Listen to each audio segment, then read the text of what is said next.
Hello students, आज इस video में हम सीबीएसई का official sample question paper discuss करेंगे स्टैंडर्ड मैथमेटिक्स का। इस पर्टिकुलर वीडियो में मैं सेक्शन ए डिस्कस करूंगी, तो बिना टाइम वेस्ट किए चलते हैं सेक्शन ए के फर्स्ट क्वेश्चन पर। तो फर्स्ट क्वेश्चन क्या कह रहा है? The graph of quadratic polynomial px passes through these given points। तो हमें बताना है कि the zeros of polynomial are, इनमें से जीरोस क्या है। तो उससे पहले हम एक चीज देखते हैं कि कभी भी अगर हम एक पोलिनोमियल का ग्राफ देखें तो उसकी जीरोस वही होती है जहां पे वो एक्स एक्सिस को कट करता है, जैसे ये वाला पॉइंट, ये पॉइंट और ये पॉइंट। तो ये क्या होंगी? इसकी जीरोस होंगी। ठीक है, तो अब हम ये वाले पॉइंट्स को देख लेते हैं कि ये वाले पॉइंट्स कहाँ कहाँ पे लाई करेंगे। तो फर्स्ट है -6,0, तो ये यहाँ पे कहीं पे लाई करेगा। बस आपको रफली देख लेना है कि कहाँ कहाँ पे लाई करेंगे। 0, -30, मतलब इसका मतलब है कि ये वाई एक्सिस पे लाई करेगा। 0, -30। नेक्स्ट है 4, -20, तो 4, -20 कुछ यहाँ पे होगा।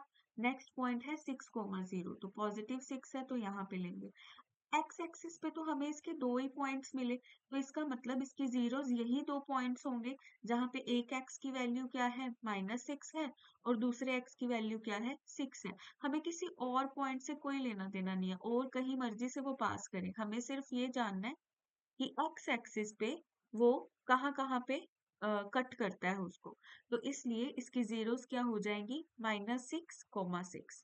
ठीक है, तो नेक्स्ट क्वेश्चन पे चलते हैं।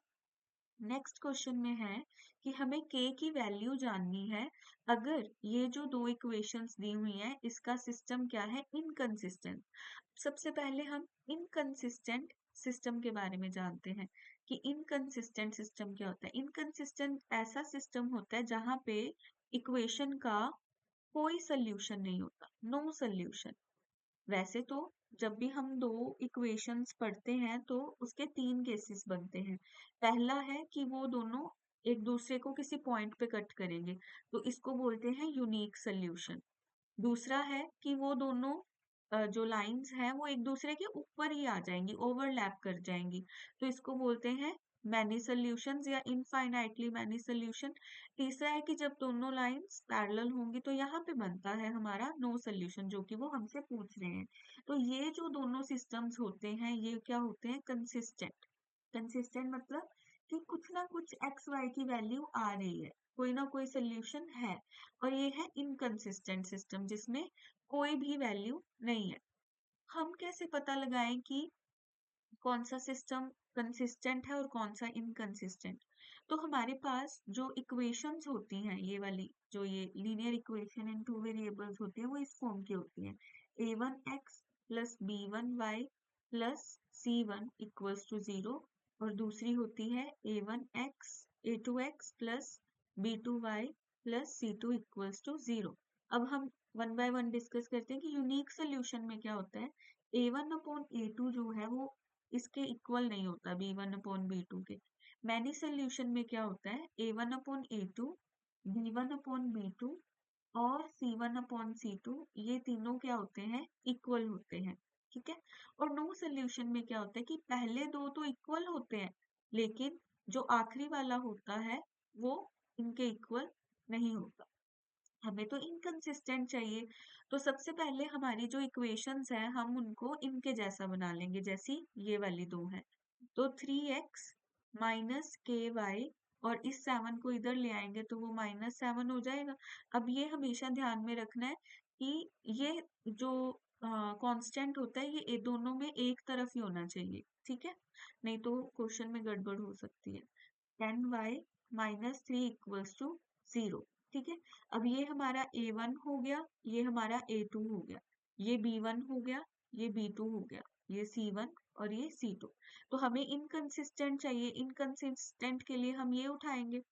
तो a1/a2 मतलब 3/6, ये किसके इक्वल होना चाहिए, b1/b2। अब इसमें साइन के साथ ही उठाना होता है, तो -k/10 के इक्वल होना चाहिए, जो कि इसके इक्वल नहीं होना चाहिए। ठीक है, तो सबसे पहले हम ये दो ले लेते हैं। तो 3/6 इज इक्वल टू -k/10। तो 3 1 पे जाएगा, ये 2 पे क्रॉस मल्टीप्लाई जैसा करेंगे तो ये 10 ऊपर आ जाएगा, 10/2 -k। तो 1 पे, ये 5 पे, तो यहाँ से k की वैल्यू क्या आ गई, -5। ठीक है। अब अगर आप इन दोनों को देखो, ये तो सच में ही इक्वल नहीं है, तो मतलब हमारा ये जो k इज इक्वल टू -5 आया है, इसको हम यूज कर सकते हैं। बट इन केस कभी ऐसा हो कि ये इनके इक्वल आ जाए, तो हमें ये दोनों को भी लेना पड़ेगा। ठीक है।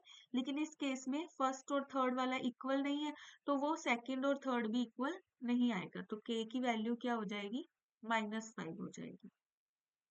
चलिए थर्ड क्वेश्चन पे चलते हैं। थर्ड क्वेश्चन है कि इसमें हमें बताना है कि कौन सी स्टेटमेंट ट्रू नहीं है।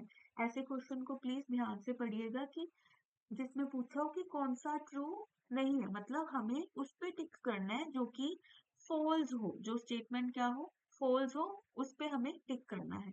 तो पहला है कि a number of secants can be drawn at any point on a circle। तो सबसे पहले जानते हैं कि सीकेंट होता क्या है। सीकेंट एक ऐसी लाइन होती है जो सर्कल को कट करके जाती है। ठीक है। अब एक पॉइंट पे बहुत सारे सीकेंट्स बन सकते हैं, जैसे मैं ये वाला पॉइंट देखूं तो यहाँ पे ऐसे एक और बना सकते हैं, एक और बना सकते हैं, तो बहुत सारे बन सकते हैं। तो मतलब फर्स्ट स्टेटमेंट जो है वो ट्रू है, लेकिन हमें इसको टिक नहीं करना, हमें तो फॉल्स वाले को टिक करना है, राइट।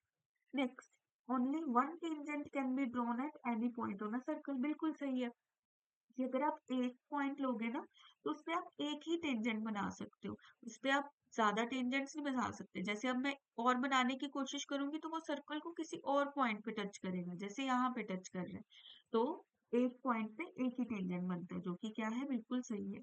नेक्स्ट है, एक कोड जो होता है वो एक लाइन सेगमेंट होता है joining two points on a circle, बिल्कुल सही। कि कोड क्या होता है, ये एक लाइन सेगमेंट ही तो है, जो जिसके की दो क्या है, एंड पॉइंट्स हैं।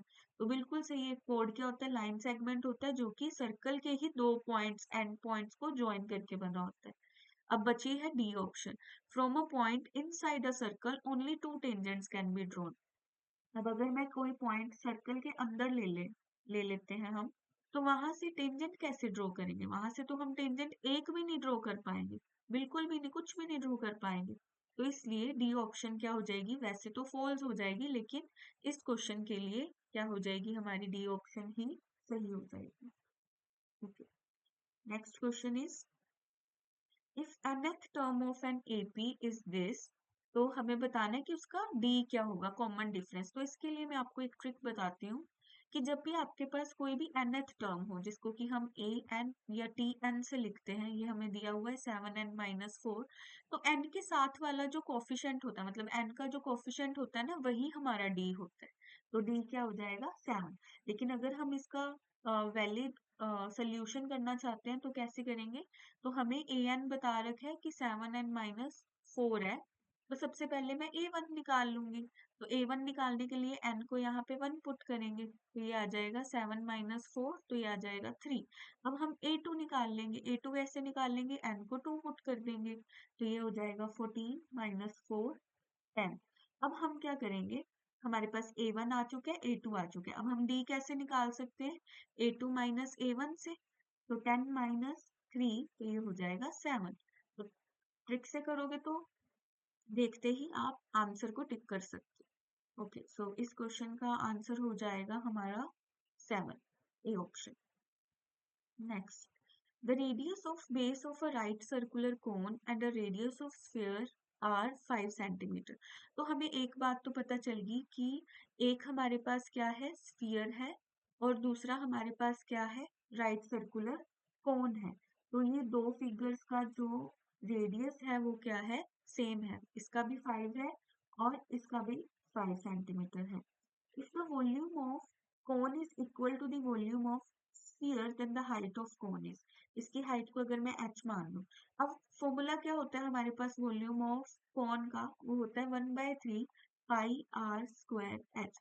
अब वो किसके इक्वल गिवन है, इसके इक्वल, वॉल्यूम ऑफ स्फीयर, उसका फॉर्मूला है 4/3 पाई are cube.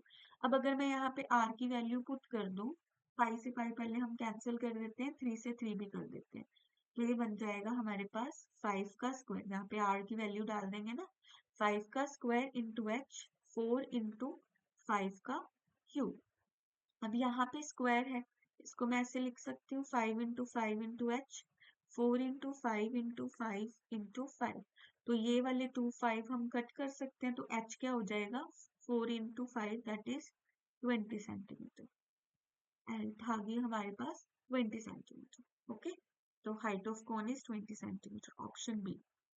Next question is कि अगर टेंजेंट थीटा 5/2 है तो हमें 4 sine theta plus cos theta divided by 4 sine theta minus cos theta की वैल्यू जाननी है। इसके टू मेथड्स हैं। फर्स्ट मेथड कि आपको टेंजेंट थीटा दे दिया उन्होंने, आप इससे क्या बना लो, ट्रायंगल बना लो। टेंजेंट थीटा हमारे पास क्या होता है, perpendicular over base.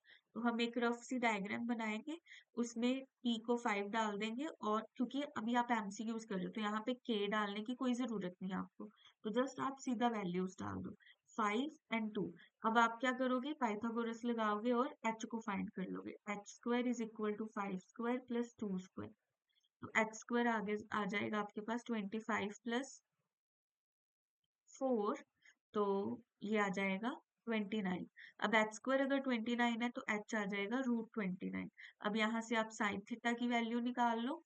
Sine theta कितना आएगा, क्या होता है sine theta, perpendicular upon h, p upon h, ये याद है ना। पंडित बद्रिक प्रसाद हर हर बोले, सोना चांदी तोले, तो साइन क्या होता है, p अपॉन h। तो p है हमारे पास 5 और h है √29, और कोस की वैल्यू भी आ जाएगी यहाँ से, तो वो क्या आएगी हमारे पास, बेस अपॉन h 2/√9। ठीक है, इसकी वैल्यूज आ जाएंगी, आप इसमें पुट कर देना। मैं दूसरा मेथड बताती हूँ। दूसरा मेथड क्या है कि जो भी आपको ये एक्सप्रेशन दिया हुआ है, इस पूरे को हम अगर टेंजेंट में चेंज कर दें तो हमारा काम आसान हो जाएगा। टेंजेंट में कैसे चेंज करेंगे, इस पूरे को भी कोस से डिवाइड कर दो, इस पूरे को भी कोस से। कैसे, मैं दिखाती हूँ। 4 साइन थीटा के नीचे भी कोस रख दो और इसके नीचे भी कोस रख दो। सेम चीज से हम जैसे मल्टीप्लाई नहीं करते, वैसे ही मैंने क्या किया, न्यूमरेटर डिनोमिनेटर दोनों को सेम ही किसी चीज से डिवाइड कर दिया। तो ऐसा तो कर ही सकते हैं। यहाँ पे भी क्या हो जाएगा, minus cos theta divided by cos theta. अब साइन अपॉन कोस क्या होता है, टैन होता है, तो ये बन जाएगा 4 टैन थीटा प्लस 1, कट हो जाएगा ना, तो 1 आ जाएगा। यहाँ पे भी कट हो जाएगा तो ये 1 आ जाएगा, और 4 टैन थीटा। अब सीधा हम क्या करेंगे, ये वाली वैल्यू उठा के इधर पुट कर देंगे। तो 4 इंटू 5/2 प्लस 1, 4 इंटू 5/2 माइनस 1, ये 2 से कट हो जाएगा, तो ये बन जाएगा 10 प्लस 1, और नीचे 10 माइनस 1, ये आ गया 11/9। तो A option is correct, 11/9। Easy तो ये वाला भी है, फर्स्ट मेथड भी, बस इसमें जैसे √29 आ गया, वो आपको थोड़ा सा ध्यान से उसको सॉल्व करना पड़ेगा। चलिए, नेक्स्ट क्वेश्चन है सर्कल का। तो इसमें हमें बोल रखा है कि ये जो टेंजेंट है, ये टीपी एक टेंजेंट है, और पी एक पॉइंट है सर्कल के ऊपर, मतलब ये पी पॉइंट ऑफ कांटेक्ट है और सर्कल का सेंटर है ओ। और अब हमें दे रखा है कि ये वाला जो एंगल है ये 110 डिग्री है। अब आपको पता है कि जब भी आप एक सर्कल पे टेंजेंट बनाते हो तो रेडियस हमेशा उसके क्या होता है, परपेंडिकुलर, कहाँ पे, पॉइंट ऑफ कांटेक्ट पे, है ना। तो इसी डायग्राम में अगर हम देखें कि ये एक सर्कल है, यहाँ पे ये एक ट्रायंगल बन रही है, और ये यहाँ से एक टेंजेंट जा रहा है। अब ये वाला पूरा एंगल, ये पूरा एंगल हमें 110 डिग्री दिया है, बट हमें पता है कि ये जो रेडियस होता है, ये वाला, ये जो ओपी आ रहा है, ये रेडियस है ना, तो ये टेंजेंट के साथ कौन सा एंगल बनाएगा, 90 डिग्री का। तो अगर ये 90 डिग्री का एंगल है, इस छोटे से एंगल को मैं अगर x मान लूं, तो x प्लस 90 डिग्री टोटल कितना बन जाएगा, 110 डिग्री। तो x कितना आ जाएगा हमारे पास, 20 डिग्री। ये 90 उस तरफ जाके क्या हो जाएगा, माइनस। अब एक और बात देखो आप, इस ट्रायंगल में ये ओपी क्यू है ना, तो ये और ये तो रेडियस है, ये वाला ओ क्यू और ओपी तो क्या है, रेडियस है ना। तो अगर ये वाला एंगल x है तो ये भी तो x होगा। कैसे, क्योंकि अगर कभी भी एक ट्रायंगल में दो साइड्स इक्वल हो तो उसके ऑपोजिट एंगल्स भी क्या होते हैं, इक्वल। तो अगर ये x है तो ये भी क्या होगा, x होगा। हमें फाइंड करना है ये वाला। मैंने इस ट्रायंगल को ऐसे बना दिया, पी ओ क्यू। अब x तो हम फाइंड कर चुके हैं, कितना है, 20। तो इस ट्रायंगल में हम क्या लगा सकते हैं, एंगल सम प्रॉपर्टी। तो x plus angle P O Q is equals to 180 degree. 20 + 20 कर देंगे इसको, 20 degree + 20 degree plus angle POQ 180 degree. 20 + 20 क्या होता है 40 degree, 40 degree plus angle POQ is equals to 180 degree. अब ये 40 डिग्री उस तरफ जाएगा माइनस हो जाएगा, तो ये 180 डिग्री माइनस 40 डिग्री कितना हो जाएगा 140 degree. So option, which option is correct? Option C is correct. Next question, एक क्वाड्रेटिक पोलिनोमियल है, उसकी ऐसी जीरोस है -√5/2 एंड √5/2। तो कौन सा क्वाड्रेटिक पोलिनोमियल होगा? तो जब भी आपको जीरोस दी हो तो या तो आप क्या करो, सम ऑफ जीरोस फाइंड कर लो and product of zeros find कर लो, फिर उसको देख लो कि कौन सी ऑप्शंस जा रही हैं उसके पास, ठीक है। लेकिन अगर मैं आपको बोलूं कि ये मेरे पास एक पोलिनोमियल मतलब है और उसको मैंने ऐसे रिड्यूस कर लिया, तो इसके जीरोस क्या आएंगे? तो पता है हमें कि इसको हम जीरो के इक्वल रखेंगे और इसको हम जीरो के इक्वल रखेंगे दूसरे वाले को, तो वहां से जीरोस आ जाएंगे। तो हम बैकवर्ड्स भी तो जा सकते हैं ना, कि अगर हमें जीरोस पता है तो उसको हम पहले ऐसे लिख लेंगे, फिर उन दोनों को मल्टीप्लाई कर लेंगे, है ना। तो वैसे ही हम इसमें करते हैं। तो अगर एक जीरो क्या है -√5/2 और दूसरी जीरो क्या है √5/2, तो इसको मैं ऐसे भी तो लिख सकती हूँ, ये उस तरफ जाके प्लस का हो जाएगा √5/2 और ये उस तरफ जाके माइनस का हो जाएगा x -√5/2। अब एक आइडेंटिटी का हमें पता है, वो कौन सी है, a - b a+b। वो क्या कहती है कि जब भी आपके पास ऐसा हो तो क्या करो, a² - b² कर दो। वैसे ही हम इधर कर देते हैं, तो x का स्क्वायर हो जाएगा, x² माइनस √5/2 का पूरे का स्क्वायर। तो ये तो कट हो जाएगा स्क्वायर से स्क्वायर, है ना, रूट स्क्वायर रूट।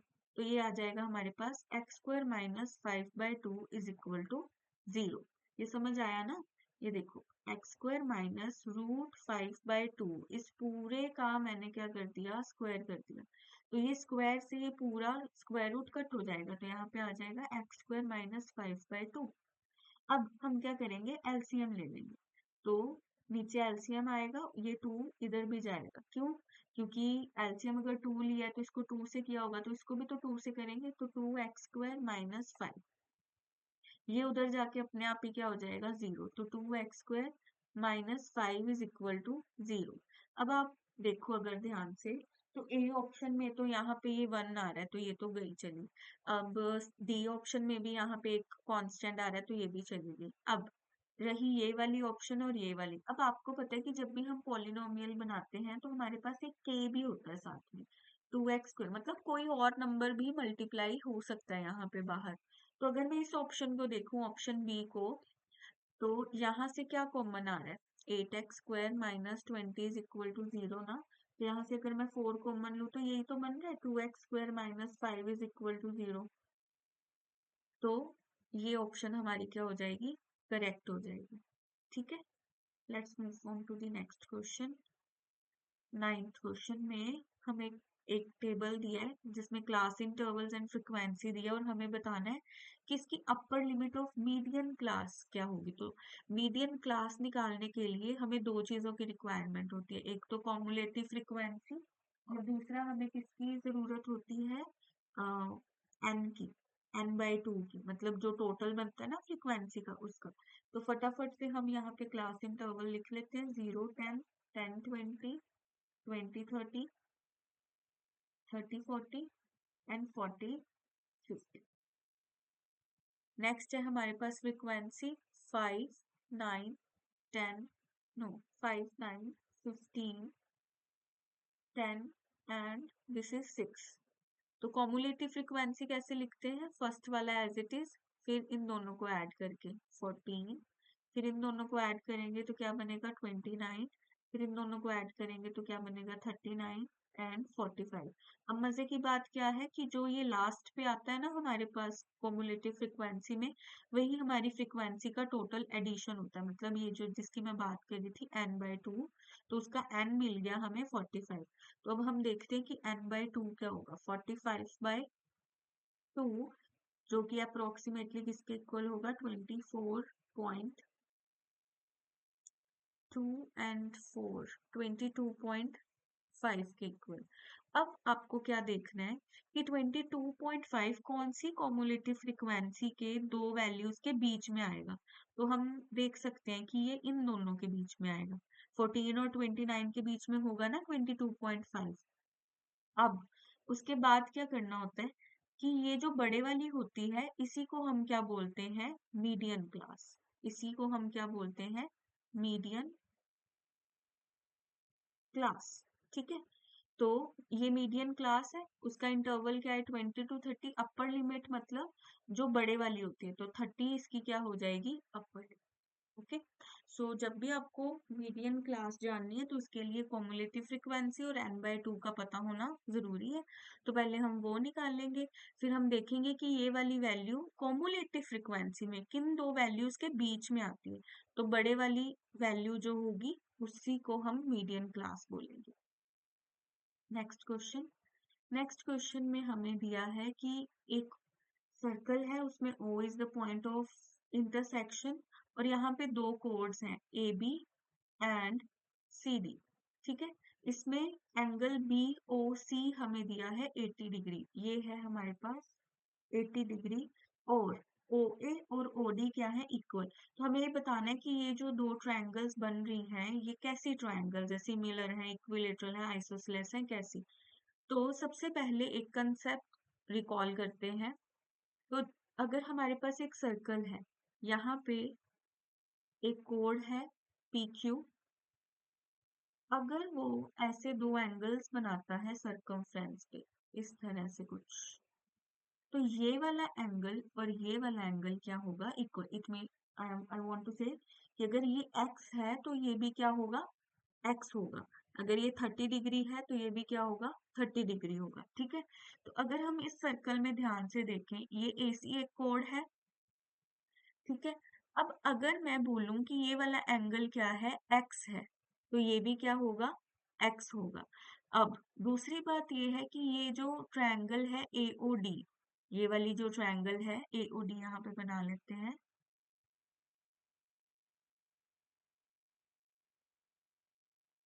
ये जो ट्रायंगल है AOD, ये है आइसोसेलेस ट्रायंगल। क्यों, क्योंकि ये दो लाइंस इक्वल दी है ना। अब इनके जो ऑपोजिट वाले एंगल्स होंगे ये भी क्या होंगे, इक्वल। अगर ये x है तो ये भी क्या होगा, x होगा। ठीक है, अभी इस प्रॉपर्टी को यूज करके हमें पता चला था कि ये भी क्या होगा, x होगा, क्योंकि एक ही कोड के द्वारा बनाए गए हैं ना ये दो एंगल्स। ये देखो, ये AC कोड है, एक एंगल ये यहाँ पे बना रहा है, एक एंगल ये यहाँ पे बना रहे हैं ऐसे करके। तो ये जितना ये होगा उतना ही एंगल CBA होगा। ठीक है, अब अगर मैं इस एंगल की बात करूं, ये वाले जो A पॉइंट पे बन रहा है, ये वाला एंगल कौन सा कोड बना रहा है, ये DB कोड बना रहा है।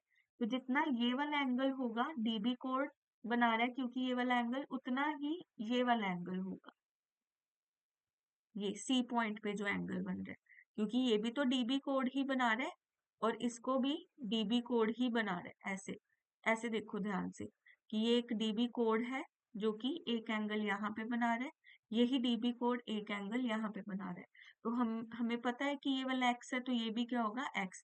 तो हमें इससे ये पता चल गया कि ये दोनों ही ट्रायंगल्स क्या है, आइसोसेलेस। क्योंकि आइसोसेलेस ट्रायंगल में कोई भी दो एंगल्स क्या होते हैं, या कोई भी दो साइड्स क्या होती हैं, इक्वल होती हैं। ठीक है, और ये दोनों एंगल्स भी एक दूसरे के इक्वल है। मतलब अगर ये x है तो ये भी x, ये x है तो ये भी x। कोई भी दो ट्रायंगल्स हो जिसके कोई भी दो एंगल्स इक्वल हो जाएं, ए प्रॉपर्टी से वो दोनों ट्रायंगल्स क्या हो जाती हैं, सिमिलर हो जाती है। क्योंकि अगर कोई भी दो एंगल्स इक्वल हो जाएंगे तो हम ए प्रॉपर्टी यूज कर सकते हैं। तो हमारे पास जहां जहां पे नॉट सिमिलर लिखा है वो ऑप्शन तो चलेगी। अब ये इक्विलेटरल ट्रायंगल नहीं है, क्यों, क्योंकि हमें कोई इंफॉर्मेशन नहीं दी कि ये जो AD साइड है ये भी इनके इक्वल है या नहीं। ठीक है, तो हम ऐसा कुछ नहीं कर सकते। और दूसरी बात, इक्विलेटरल ट्रायंगल में क्या होता है, ये वाला मतलब सारे एंगल्स ही क्या होते हैं 60 डिग्री के। अब ये 80 डिग्री दिया है तो इक्विलेटरल तो ये बिल्कुल नहीं बनेगी। तो बची कौन सी ऑप्शन, आइसोसेलेस एंड सिमिलर। ठीक है, तो नेक्स्ट क्वेश्चन पे चलते हैं। नेक्स्ट क्वेश्चन है कि इस क्वाड्रेटिक इक्वेशन के रूट्स कैसे हैं। तो जब भी पूछे कि रूट्स कैसे हैं, इरेशनल, रैशनल, डिस्टिंक्ट कैसे, तो इसमें हमेशा हमें क्या जानना होता है, nature of roots. Nature of roots कैसे पता चलते हैं, डिस्क्रिमिनेंट से, जो कि हमें मिलता है बी स्क्वायर माइनस 4ac से। अब बी स्क्वायर माइनस 4ac तीन तरह का हो सकता है। एक तो हो सकता है ग्रेटर देन 0, तो यहाँ पे बनते हैं रियल एंड डिस्टिंक्ट रूट्स। एक हो सकता है इक्वल टू 0, तो यहाँ पे बनते हैं इक्वल रूट्स। एक हो सकता है लेस देन 0, तो यहाँ पे बनते हैं नॉन रियल या नॉट रियल रूट्स। ठीक है, तो जो इक्वेशन हमें दी हुई है यहाँ पे क्वेश्चन में, उसको हम इससे कंपेयर करेंगे ax² plus bx plus c के साथ। तो a आ जाएगा 1, b आ जाएगा 1 और c माइनस 1। तो अब यहाँ से डिस्क्रिमिनेंट निकालते हैं। डिस्क्रिमिनेंट क्या होता है, B square minus 4ac। Values put करेंगे, -4 इंटू 1 इंटू -1, तो ये बन गया 1 प्लस 4 जो कि है 5। अब अगर हमें d को यूज करके, डिस्क्रिमिनेंट को यूज करके इक्वेशन के रूट्स लिखने होते हैं, पहली बात तो ये ग्रेटर देन 0 आ गया। ठीक है, अब ग्रेटर देन 0 आ गया तो हमारे पास क्या होने चाहिए, रियल एंड डिस्टिंक्ट। ठीक है, अब रियल में इरेशनल नंबर और रैशनल नंबर दोनों आते हैं। पहली बात तो ये दोनों ऑप्शंस तो गई ना, तो अब कैसे पता करें कि ये रैशनल रूट्स हैं या इरेशनल रूट्स। तो जब भी हमारे पास डिस्क्रिमिनेंट होता है तो उससे हम ऐसे लिखते हैं ना रूट्स। अब ये जो हमारे पास d आया वो है 5, हम यहाँ पे ऑब्वियसली जब भी इसको सॉल्व करेंगे ये एज इट इज लिखेंगे तो √5 लिखेंगे। अब √5 जहां पे भी आ जाए तो वो कौन सा नंबर बन जाएगा, इरेशनल नंबर बन जाएगा। ठीक है, क्योंकि -b की वैल्यू क्या बनेगी, -1, तो वो क्या बन जाएगा, इरेशनल नंबर। लेकिन अगर रूट के अंदर कुछ ऐसा आ जाए, फॉर एग्जाम्पल 4 आ जाए, तो इसको हम 2 लिख सकते हैं, राइट। तो फिर ये यहाँ पे इस केस में क्या बनेगा, रैशनल नंबर। तो फिलहाल के लिए इस क्वेश्चन के लिए इसके रूट्स क्या है, इरेशनल एंड डिस्टिंक्ट। क्यों इरेशनल है, क्योंकि रूट के अंदर यहाँ पे 5 आ गया, और √5 जहां पे भी आ जाए वहां पे इरेशनल नंबर होता है। ठीक है, नेक्स्ट है कि अगर थीटा 30 डिग्री है तो इसकी वैल्यू बताइए हमें क्या है। तो हम क्या करेंगे, यहाँ पे थीटा की वैल्यू डाल देंगे। अब टेंजेंट 30 डिग्री क्या होता है, टैन 30 डिग्री होता है हमारे पास 1/√3। ठीक है, तो ये आ जाएगा 3/√3। तो सी ऑप्शन दिख रही है हमें बिल्कुल इसके जैसी, तो ये करेक्ट हो जाएगी। नेक्स्ट क्वेश्चन, नेक्स्ट क्वेश्चन में है the volume of a solid hemisphere is this. तो वॉल्यूम ऑफ सॉलिड हेमिस्फीयर, सबसे पहले वॉल्यूम ऑफ हेमिस्फीयर का फॉर्मूला क्या होता है हमारे पास। आपको कोई जरूरत नहीं है वहां पे इतना कुछ लिखने की, क्योंकि एमसीक्यूज है ना। जस्ट फॉर्मूला लिखो और इसके इक्वल ये लिख दो, 396/7। ठीक है, नेक्स्ट वो पूछ रहे हैं कि total surface area of solid hemisphere कितना होगा। अब टोटल सरफेस एरिया जो हेमिस्फीयर का लेते हैं ना हम, वो क्या लेते हैं, 3πr²। क्यों, क्योंकि 2πr² तो इसका होता है और एक ये सर्कुलर सरफेस होता है तो उसका 1πr², तो टोटल बन जाता है 3πr²। हमें इसकी वैल्यू जाननी है। ठीक, तो अब हम यहाँ पे क्या करेंगे, वैल्यूज को कट करना शुरू करेंगे। तो 2/3 इंटू 22/7 r³ हमारे पास है 396/7। अब कट करना शुरू करेंगे वैल्यूज को। ठीक, अब ये भी जो है 11 के टेबल पे कट होता है, तो 11 2 पे और ये 3 36 पे, 2 1 पे, ये 18 पे, फिर से 2 1 पे, ये 9 पे, तो ये 3 ऊपर चला जाएगा, r³ is equal to 9 into 3 आ जाएगा, दैट इज 27। अब अगर r³ 27 है और 27 को हम लिख सकते हैं 3 का क्यूब, तो r कितना हो जाएगा, 3 हो जाएगा। अब यही वैल्यू उठा के इसमें पुट कर देंगे, तो 3πr² जानना है ना हमें कितना होगा, तो 3 इंटू 22/7 इंटू 3 इंटू 3, तो ये आएगा 3 इंटू 3 9, 9 इंटू 3 27, 27 इंटू 22/7, तो 27 इंटू 2 होता है 54 इंटू 11 लिख सकते हैं इसको। बस इसमें आपको अपनी कैलकुलेशन पे ध्यान देना है। कैलकुलेशन ना कहीं गलत हो जाए। तो ये आएगा 495/7, ठीक है। तो सेंटीमीटर में था तो ये सेंटीमीटर स्क्वायर आ जाएगा। तो 594। अब देखो इन्होंने ऑप्शंस देखो, बी और सी में कितना बिल्कुल थोड़ा सा फर्क रखा है कि यहाँ पे 549 है, यहाँ पे 594 है, तो गलती जल्दबाजी में हो सकती है, तो बहुत ध्यान से करना, ठीक है, ऑप्शंस को टिक। नेक्स्ट, एक बैग है जिसमें 24 बॉल्स हैं टोटल। टोटल कितनी बॉल्स हैं इस बैग में? 24 बॉल्स हैं। इसमें से 4 क्या है? ब्लू है, 11 क्या है? ग्रीन है, और बाकी की जो बची हैं वो वाइट है। तो ये टोटल हुआ 15। तो अगर मैं इसमें से 15 माइनस कर दूं तो 14 माइनस 5 9, यस, तो 9 बॉल्स बचेंगी। तो वाइट कितनी बॉल्स हो जाएंगी? 9 वाइट बॉल्स हो जाएंगी। अब हमें बताना है कि व्हाइट बॉल की प्रोबेबिलिटी कितनी है। तो 9/24 ही होगा। अब 9 और 24 3 के टेबल पे कट होते हैं, तो 3/8 हो जाएगा। बहुत इजी क्वेश्चन था, तो 3/8। Next, the point on x axis nearest to the point this. तो इनमें से हमें बताना है कि नियरेस्ट पॉइंट कौन सा होगा, ठीक है। तो बहुत ही जल्दी से हम रफ डायग्राम बनाएंगे। सबसे पहले तो -4 -5, ये -1 -2 -3 -4, ठीक। और यहाँ पे -1 -2 -3 -4 -5। तो ये यहाँ पे कहीं पे होगा, कौन सा पॉइंट होगा? -4 -5।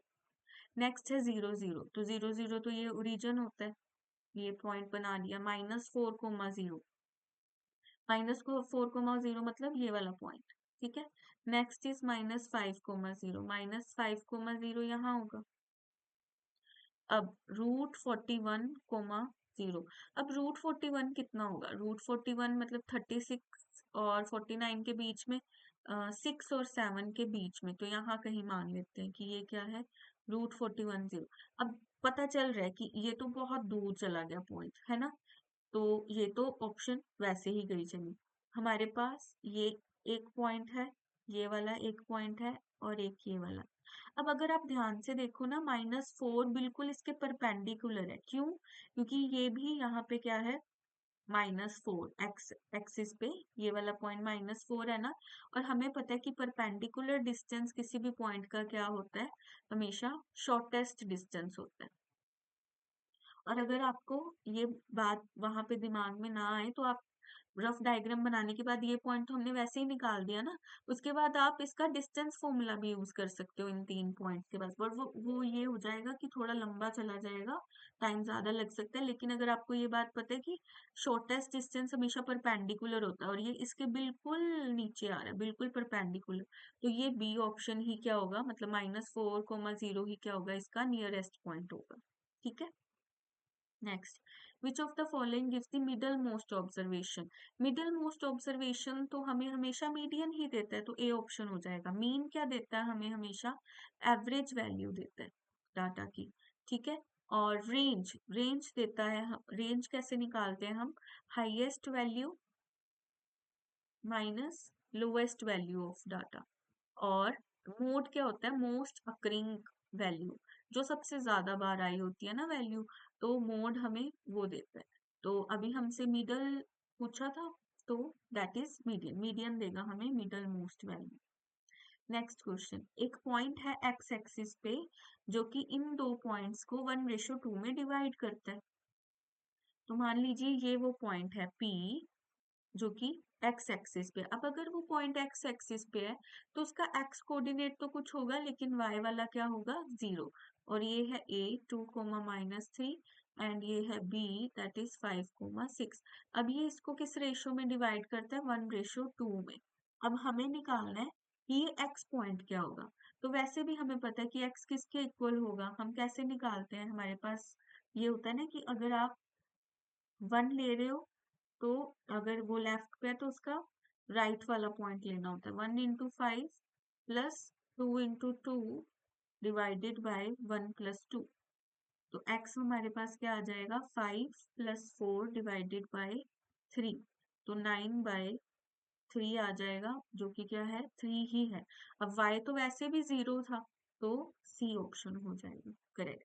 बस इतना याद रखो कि एक्स एक्सिस पे कभी भी कोई पॉइंट लेना है तो वो कुछ ऐसा होगा x कोमा 0 की, x की तो कुछ वैल्यू होगी लेकिन y की कोई वैल्यू नहीं होगा। अगर y एक्सिस पे कोई पॉइंट ले रहे हो तो वो कुछ ऐसा होगा 0 कोमा y। ठीक है, नेक्स्ट क्वेश्चन। 18th क्वेश्चन में पूछा है कि एक कार्ड निकाला गया प्लेइंग कार्ड्स में से, तो फेस कार्ड आने की क्या प्रोबेबिलिटी है, वो भी रेड फेस कार्ड। तो फेस कार्ड्स क्या होते हैं, ये वाले होते हैं, किंग हो गया, क्वीन और ये जैक। ठीक है, अब यहाँ पे तो ये 3 हार्ट वाले फेस कार्ड्स हैं, तो 3 तो ये फेस कार्ड्स हो गए। अब उन्होंने रेड की बात करी है, तो रेड एक और भी तो होता है हमारे पास, डायमंड। तो डायमंड का कलर भी रेड होता है। ऐसे ही 3 कार्ड्स हमारे पास किसके होंगे, डायमंड्स के होंगे। तो 3 ये हो गए और 3 और आ जाएंगे, तो टोटल हो जाएंगे 6 कार्ड्स। तो मतलब 6 डिवाइडेड बाय टोटल, टोटल कितने कार्ड्स होते हैं, 52। ठीक है, अब इसको 2 के टेबल पे कट कर देते हैं, तो ये हमारे पास क्या आ जाएगा, 26। तो 3/26 ही हमारा आंसर हो जाएगा। बस इतना याद रखो कि फेस कार्ड्स हमारे पास कौन कौन से होते हैं, किंग, क्वीन, जैक। अब उन्होंने रेड कलर की बात करी थी, तो रेड एक तो हार्ट वाले होंगे और एक कौन से होंगे, डायमंड के होंगे। ठीक है, तो टोटल ये 6 कार्ड्स हो जाएंगे। Okay, let's move on to the next question. Next है असर्शन रीजन का क्वेश्चन। तो असर्शन रीजन में आपको क्या करना होता है, सबसे पहले ए और आर को इंडिविजुअल स्टेटमेंट, जैसे हम ट्रू फॉल्स नहीं करते वैसे ट्रू फॉल्स मान के करना होता है। ठीक है, तो सबसे पहले हम देखते हैं कि ए और आर खुद में ट्रू है या नहीं। HCF of any two consecutive even natural number is always two. तो ये बात कर रहे हैं कि कोई भी दो इवन नेचुरल नंबर्स हैं, जैसे कि हम एग्जांपल ले लेते हैं 4 और 6, तो इन दोनों का HCF क्या होगा, 2 होगा। बिल्कुल सही कह रहे हैं वो कि दो इवन नेचुरल नंबर हैं तो उनका HCF 2 ही होगा, उन दोनों में ज्यादा से ज्यादा 2 ही कॉमन आएगा। कोई भी एग्जाम्पल लेके देख लो आप, 8 और 10, 8 को लिख सकते हैं 2 into 4, इसको लिख सकते हैं 2 into 5, तो 2 ही कॉमन आया हमारे पास, तो ये ट्रू है। ठीक है, नेक्स्ट है even natural numbers are divisible by 2। अब even natural numbers are divisible by 2, सही बात है, तभी तो वो इवन है ना। बट क्या उसने हमारी इसमें हेल्प करी, जो रीजन था, ये तो ये भी ट्रू है। अब इसमें हेल्प अगर होती तो कैसे होती, कि कोई भी दो कॉन्जिक्यूटिव इवन नेचुरल नंबर होते हैं ना, वो ऐसे लिखते हैं हम कि अगर पहला 2k है तो दूसरा 2k+2 होगा। तो इनमें इसको हम 2 into k लिख सकते हैं और इसको 2 into k+1 लिख सकते हैं। तो इस कारण 2 और 2 क्या दोनों में कॉमन आएंगे और ये हमारा HCF बन जाएगा। लेकिन उन्होंने तो सिर्फ इतना बताया कि इवन नेचुरल नंबर 2 से डिविजिबल है, जो कि सही है, बट इसने हमारी हेल्प कुछ नहीं करी है असर्शन को सॉल्व करवाने में। तो ऑप्शंस पे जाएंगे, पहले तो सी और डी तो कट हो जाएगी, क्यों, क्योंकि इसमें दोनों में से कोई एक फॉल्स होनी चाहिए, हमारी तो दोनों ट्रू आ गई। तो हमारे पास क्या है फर्स्ट में, कि both A and R are true and R is correct explanation of A. क्या आर ने हमारी हेल्प करी या एक्सप्लेन कर पाया वो ए को, नहीं कर पाया, तो ये भी चलेगी, तो ऑप्शन बी बचती है। ठीक है, तो जब भी असर्शन रीजन का क्वेश्चन आ जाए तो पहले उसको एज अ स्टेटमेंट्स देखो कि वो दोनों ए और आर जो है वो इंडिविजुअल में क्या है, फॉल्स है, ट्रू है, क्या है, ट्रू फॉल्स की तरह देखो।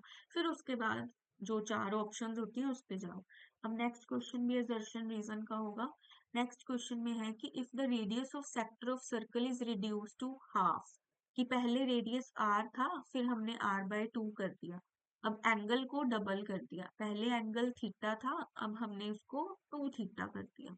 ठीक है, तो जो पेरीमीटर है सेक्टर का वो सेम रहेगा। अब ना यहाँ पे क्या है, सेक्टर के पेरीमीटर की बात हुई है।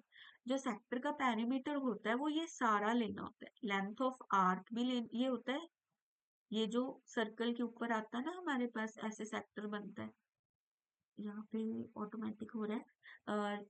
ये जो होता है सर्कुलर पार्ट इसको बोलते हैं आर्क।